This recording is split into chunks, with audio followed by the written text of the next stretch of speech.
Namaskar friends, and welcome to this press briefing by the Health Ministry on COVID and vaccine-related issues in the country. To brief us more on the latest, we have with us Dr. V.K. Paulji from Niti Aayog, Joint Secretary, Ministry of Health, Shri Love Agarwal ji. First, there will be opening remarks and a presentation by Shri Love Agarwal ji, followed by summing up remarks by Dr. Paul. After that, we will take a few questions. Over to Love Agarwal ji.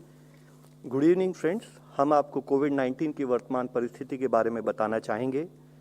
जैसे हम सबको अवगत है, second wave के peak के समय में देश में एज हाई है 4,14,000 केसेस प्रति रोज के हिसाब से रिपोर्ट होने शुरू हुए थे।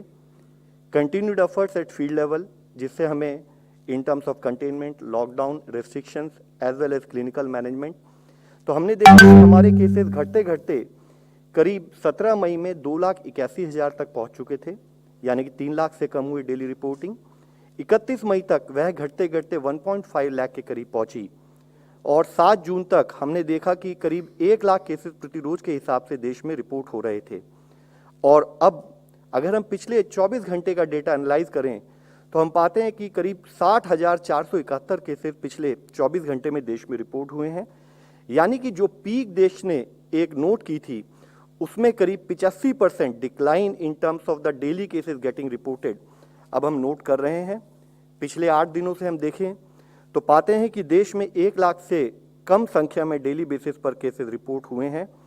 जैसे कि मैंने आपसे अभी सबमिट किया है कि 60,000 केसेस अगर देश में अब रिपोर्ट हुए हैं पिछले 24 घंटे में, तो वह डेटा भी करीब 75 दिनों बाद हम, यानी कि 31 मार्च के बाद हम यह परिस्थिति देश में देख रहे हैं कि केसेस में इस लेवल की कमोबेशी आई है। 27 स्टेट्स देश में ऐसी हैं जहां पर कि 1,000 से कम संख्या में डेली केसेस रिपोर्ट हो रहे हैं। यह इसलिए समझना जरूरी है कि इससे इंडिकेट होता है कि ओवरऑल इन्फेक्शन का डिक्लाइन देश में हम लोग नोट कर रहे हैं। इसी के साथ ही अगर हम देखें कि किस गति से एवरेज डेली केसेस देश में जो रिपोर्ट हो रहे हैं, तो उसमें भी हम जहां एक स्थाई पर हमें एवरेज 3,87,000 केसेस 5 से 11 मई वाले हफ्ते में हमने देश में एवरेज बेसिस पर नोट किए, उसमें काफ़ी गति से पिछले 5 हफ्तों में केसेस में कमी नोट की गई है। और उस कमी की जो गति है उसमें भी हम एक स्पीड, एक अच्छी प्रोग्रेस नोट कर रहे हैं और हम पाते हैं कि पिछले 2 हफ्ते में 30% से भी अधिक मात्रा में हमने rate of decline of average cases note किया है।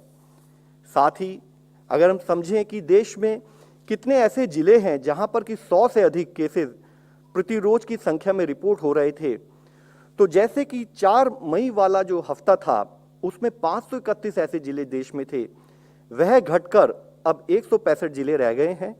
यानी कि अगर हम देखें तो पिछले 6 हफ्तों में 366 जिले ऐसे हैं जो कि पहले अधिक संख्या में केसेस रिपोर्ट कर रहे थे और उनमें कमी आई है, which is a very positive indication in telling us कि जो देश का इन्फेक्शन है वह रिलेटिवली लिमिटेड टेरिटरीज में ही अब हम नोट कर रहे हैं। एक और मुख्य विषय जहां एक स्थाई पर केसेस हमें कंट्रोल करने हैं, वहीं दूसरे स्थाई पर वह केसेस जो कि या तो होम आइसोलेशन या मेडिकल सेटअप में जिनको हम मॉनिटर कर रहे हैं, उनमें हमने देखा था कि 10 मई वाले सप्ताह में ऑन एन एवरेज 37 लाख के करीब देश में एक्टिव केसेस की दृष्टि में थे, जो 22 मई तक घटते घटते 30 लाख से कम हुए। 1 जून तक वह अराउंड 20 लाख से कम, यानी कि 18.95 लाख केसेस हुए। और अब हम देख रहे हैं कि ऑन एन एवरेज हमारे देश में करीब 9 लाख के करीब ऐसे केसेस हैं जो कि एक्टिव केसेस की दृष्टि में आते हैं। यानी कि हम देखते हैं कि करीब 65 दिनों के बाद देश में एक्टिव केसेस की संख्या में एक और विजिबल कमी आई है in terms of the fact कि active cases are less than 10 lakh. और आज हमने देखा है कि पीक के कंपैरिजन में करीब 28.3 लाख केसेस जो पहले एक्टिव केसेस की दृष्टि थे वह अब कम हो गए हैं। करीब 75.6% जो हमने peak in terms of active cases manage किए थे वह घटते घटते 75.6% कम हो गया है। और मुख्य विषय ऐसा है कि हम देखें कि एक समय पर जब देश में 17.13% केसेस एक्टिव केसेस की दृष्टि में आते थे, आज वह घटकर खाली मात्र 2.96% केसेस ऐसे हैं जो कि करीब एक्टिव केसेस की दृष्टि में आते हैं। साथ ही मुख्यतः हम देख रहे हैं कि कई स्टेट्स ऐसी हैं जहां पर कि एक्टिव केसेस की संख्या में काफ़ी कमी आई है। देश में 20 स्टेट्स ऐसी हैं जहां आज एक्टिव केसेस 5,000 से भी कम हैं और ऑलमोस्ट सभी स्टेट्स में हम एक्टिव केसेस में एक ड्रास्टिक रिडक्शन भी नोट कर रहे हैं। इसी के साथ ही एक स्थाई पर वह केसेस जो कि देश में मॉनिटर किए जा रहे हैं, continued efforts at field level, हम उस स्थिति में भी पहुंचे हैं कि हमारे देश में ओवरऑल रिकवरी रेट में भी एक बहुत पॉजिटिव प्रोग्रेस नोट की जा रही है।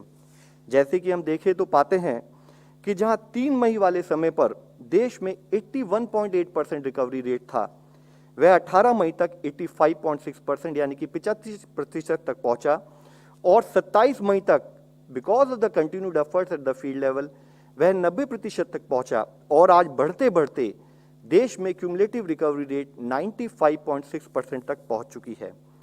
हमने यह रिकवरी रेट करीब 2.5 महीने के बाद इस देश में नोट किया है। सतत प्रयास जो फील्ड पर किए गए हैं उनके पॉजिटिव रिजल्ट्स अब हमारे सामने आ रहे हैं। मुख्यतः इसमें भी हम देखते हैं कि ऑलमोस्ट सभी स्टेट्स में recovered cases are more than the daily cases which are getting reported, यानी कि एक्टिव केसेस की संख्या में कंटिन्यूड बेसिस पर कमी पाई जा रही है। एक मुख्य विषय और हम आप लोगों की दृष्टि में लाना चाहेंगे। अगर आप देखें कि पिछले 24 घंटे में देश में 1,17,525 रिकवरीज हुई हैं, तो यह करीब 2 गुनी है जो कि देश में टोटल केसेस रिपोर्ट हुए हैं। और बहुत सी स्टेट्स ऐसी हैं जहां पर रिकवरी में एक drastic improvement on A continued basis note किया जा रहा है। हम सबको अवगत है, जब एक स्थाई पर देश में केसेस की संख्या बढ़नी शुरू हुई तो अर्ली आइडेंटिफिकेशन पर फोकस करते हुए जहां हम लोग करीब 7.9 lakh test per day on an average कर रहे थे करीब मार्च के समय में, उसको हमने बढ़ाकर एज हाई है 21.35 lakh average testing per day के औसत से लेके आए। और जब देश में 70-75% केसेस में कमी नोट की जा रही है, तब भी टेस्टिंग पर कंटिन्यूड फोकस बनाते हुए पिछले एक हफ्ते में औसतन 18.78 lakh test on a daily basis किए जा रहे हैं। और जहां देश में एक स्थाई पर इस अधिक संख्या में टेस्टिंग की जा रही है, उसी के साथ हमने देखा है कि because of the restrictions being imposed at the field level in terms of containment activities, तो एक समय में जहां पर कि 4 से 10 मई वाले हफ्ते में देश में average positivity was as high as 21.4%, which indicate कि बहुत हाई स्प्रेड ऑफ इन्फेक्शन देश में पाया गया। वह घटते घटते पिछले 5 हफ्तों में करीब 4.8% औसतन हो गई है, यानी कि 78% decrease in the overall case positivity which was noted during the peak time of the second wave. इसमें भी मुख्य विषय यह है कि हम देखते हैं कि पिछले 8 दिनों से कंटिन्यूड बेसिस पर देश में 5% से भी कम पॉजिटिविटी नोट की जा रही है। और अगर पिछले 24 घंटे की केस पॉजिटिविटी को एनालाइज करें तो it has come down to as low as 3.45%, जो भी करीब पिछले 3 माह बाद हम देश में इस टाइप का ओवरऑल स्टेटस नोट कर रहे हैं। साथ ही हमने देखा है कि ऑलमोस्ट हर स्टेट्स में पॉजिटिविटी में जो ड्रास्टिक रिडक्शन हुआ है, उसके तहत 16 स्टेट ऐसी हैं जहां पर कि वीकली पॉजिटिविटी अब 5% से भी कम हो गई है। ऐसी बड़ी स्टेट जो कि देश की बड़ी जनसंख्या कॉन्स्टिट्यूट करती हैं, वहां पर तो एज लो एज 1.52% पॉजिटिविटी भी पिछले 24 घंटे में नोट की गई है। एक मुख्य विषय हम सब इससे पहले चर्चा करते आए हैं और इससे पहले भी इस फोरम, इस मंच के द्वारा इस विषय में कई बार बात की गई है। एक भय का वातावरण क्रिएट किया गया हुआ, वह यह है कि एक स्थाई पर लगा कि हमारे बच्चे, हमारे युवा वह बहुत अधिक संख्या में सेकेंड वेव में पॉजिटिव आए हैं और उसी से लिंक एक इशू ये बनाया गया कि हो सकता है अगर कभी थर्ड वेव आती है तो तब हमारे बच्चे उसमें ज़्यादा इन्फ्लुएंस हो सकते हैं, उसमें ज़्यादा इन्फेक्ट हो सकते हैं। इसी मंच के द्वारा तकनीकी स्थाई पर काफ़ी डिटेल में इस विषय पर एक्सप्लेन किया गया है कि बच्चे इन्फेक्ट हो सकते हैं, लेकिन उनका जो सीवियरिटी है वह कम रहती है। लेकिन क्योंकि बच्चे अवेलेबल हैं as a susceptible population to be infected, तो अगर घर के बड़े भी बाहर जाते हैं और बाहर जाकर वह इन्फेक्ट होकर घर में बच्चों के साथ मिलते हैं, प्रिकॉशंस को फॉलो नहीं कर सकते हैं, तो बच्चे इन्फेक्ट हो सकते हैं।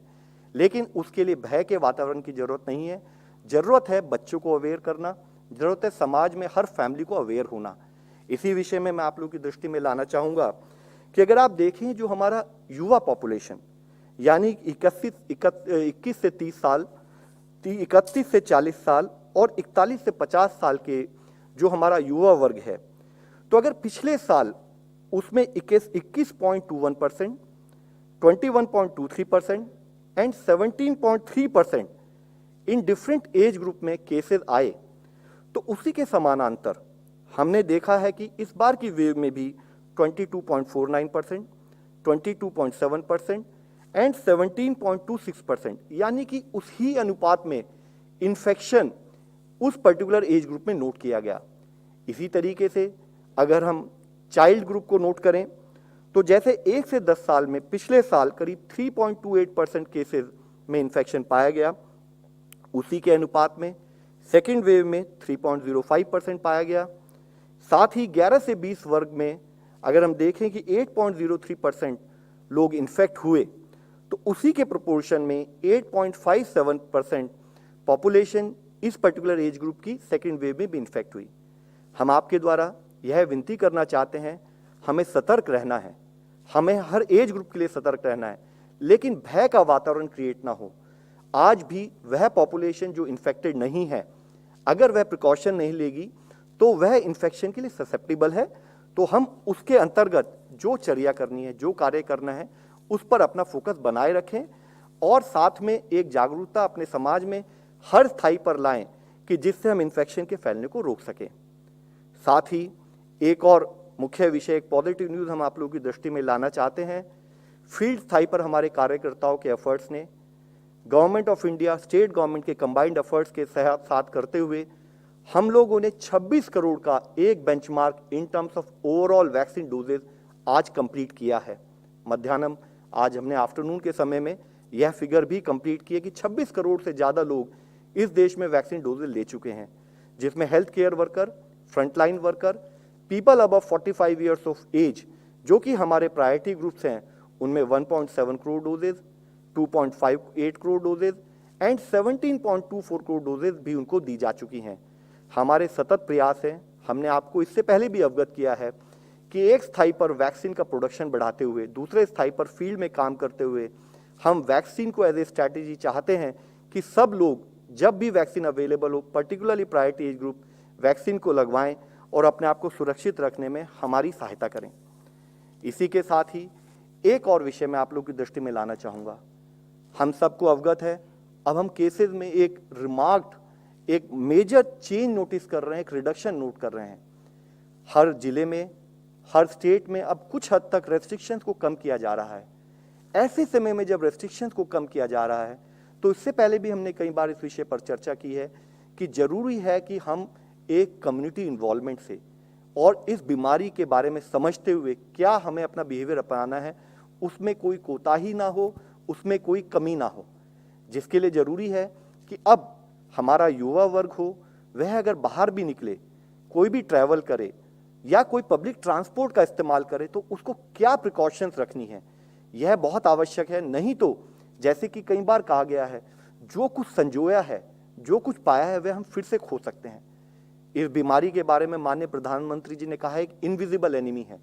इसको हमें कंट्रोल करने के लिए पूरी प्रिकॉशन सतत तरीके से लेनी पड़ेगी, जिसके लिए हम आपसे रिक्वेस्ट करना चाहते हैं और आपके द्वारा सबसे रिक्वेस्ट करना चाहते हैं कि जहां तक हो सके ट्रांसपोर्टेशन, पब्लिक ट्रांसपोर्टेशन का यूजेज कम करें।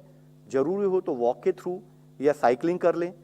अगर कभी आप पब्लिक ट्रांसपोर्ट का इस्तेमाल भी करना चाहें तो हम आपसे विनती करते हैं कि रश आवर्स को अवॉइड करें, ऐसे समय पर ट्रैवल करें जिस समय पर भीड़ कम हो। साथ ही अगर कोई क्राउडेड बस हो या ट्रेन हो, तो जरूरी है कि हम थोड़ा समय वेट कर लें जब नेक्स्ट बस या ट्रेन आए, ताकि भीड़ में हमें चलना ना पड़े। जरूरी है कि रेस्पिरेटरी हाइजीन का हम फॉलोअप करें, जिसमें कि मुख्य विषय है कि अगर हमें कोई कफिंग हो या स्नीजिंग हो तो हम अपनी एल्बो से उसको प्रोटेक्ट करें ताकि ड्रॉपलेट्स इधर उधर ना फैलें।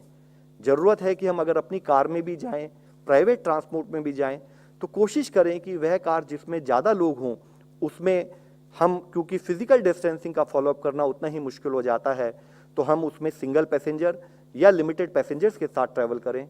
हम फ्रेश एयर का इस्तेमाल बढ़ाएं, जिसके लिए ज़रूरी है कि हम विंडोज़ को ओपन रखें। हम हैंड हाइजीन पर अपना ध्यान रखें।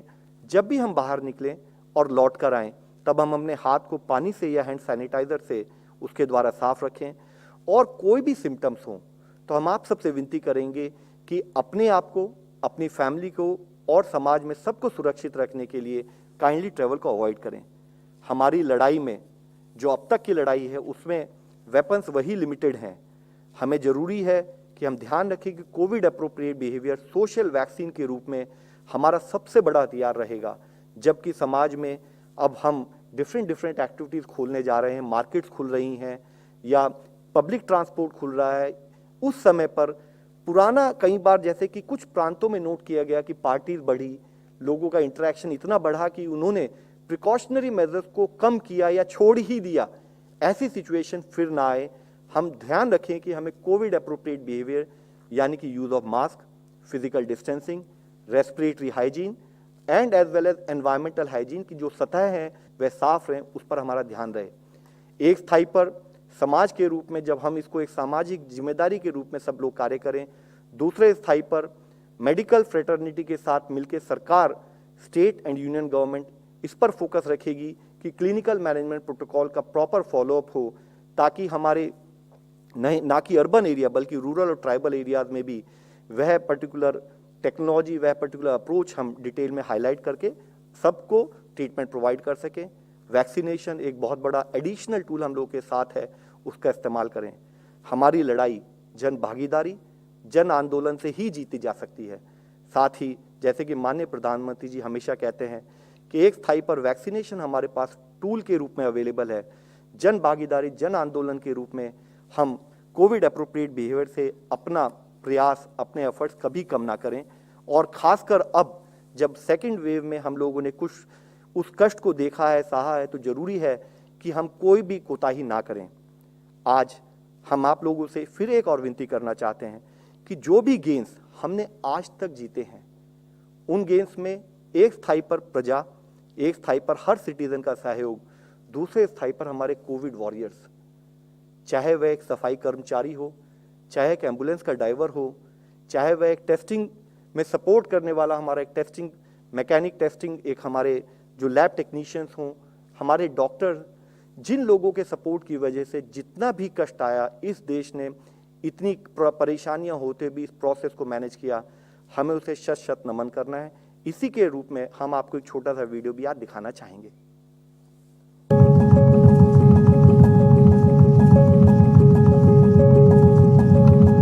मेरा नाम आनंद सिंह है, मैं टेक्नीशियन के पद पर कार्यरत हूँ। आनंद जैसे हजारों स्वास्थ्य कर्मियों की वजह से ही देश में करोड़ों लोगों की टेस्टिंग संभव हो पाई है। हमने पूरी साल में तो हजारों लोगों का सैंपल कलेक्शन किया होगा। एक साल से भी अधिक समय से हमारे देश के फ्रंटलाइन वर्कर्स कोविड-19 के खिलाफ लड़ाई में निस्वार्थ भाव से योगदान दे रहे हैं। ये वॉरियर्स सरकार के अथक चेहरे हैं, जो लोगों का जीवन बचाने में जी जान से जुटे हुए हैं। पूरे देश के लिए ये बहुत ही विकट समय है और ऐसे संकट की घड़ी में हम सब लोग स्वास्थ्य कर्मचारी भारत सरकार से मिलकर काम करें, उसी में हमारा सब लोगों का भलाई है। वे इस कठिन समय में राष्ट्र का सुरक्षा कवच बनकर निरंतर परिश्रम कर रहे हैं और पूरा देश वास्तव में उनके समर्पण और परिश्रम की सराहना कर रहा है। कभी कभी घर से ही सीधा फील्ड में निकल जाते हैं, गाड़ी लेके ड्राइवर लोग, टीम लोग उधर ही पहुंच जाती है, वहीं से निकल जाते हैं। फील्ड में गए, वहां से सैंपल लेके आए, लैब में सबमिट किए, उसके बाद कभी लंच किया, कभी नहीं टाइम मिला तो फिर दूसरी जगह शिफ्ट कॉल आया, दूसरी जगह चले गए। आनंद जैसे हजारों लैब टेक्नीशियंस जिन्होंने अपनी जान की परवाह ना करते हुए ऐसे मुश्किल समय में और बिना खुद का सोचे करोड़ों लोगों का टेस्ट करके सरकार का हाथ बटाया, उनको हम शत शत प्रणाम करते हैं। हम ही अगर बैठ जाएंगे तो बाकी लोग भी यही सोचेंगे, सब बैठ जाएंगे तो एक दूसरे की हेल्प कौन करेगा? सारे लोगों को बीमारी हो जाएगी तो कैसे चलेगा हमारा देश? ये हमारे देश के कोविड योद्धा हैं, हम इनके कृतज्ञ हैं। इन सभी वॉरियर्स को हमारा सलाम। कोविड संबंधित जानकारी के लिए हेल्पलाइन नंबर 1075 पर कॉल करें।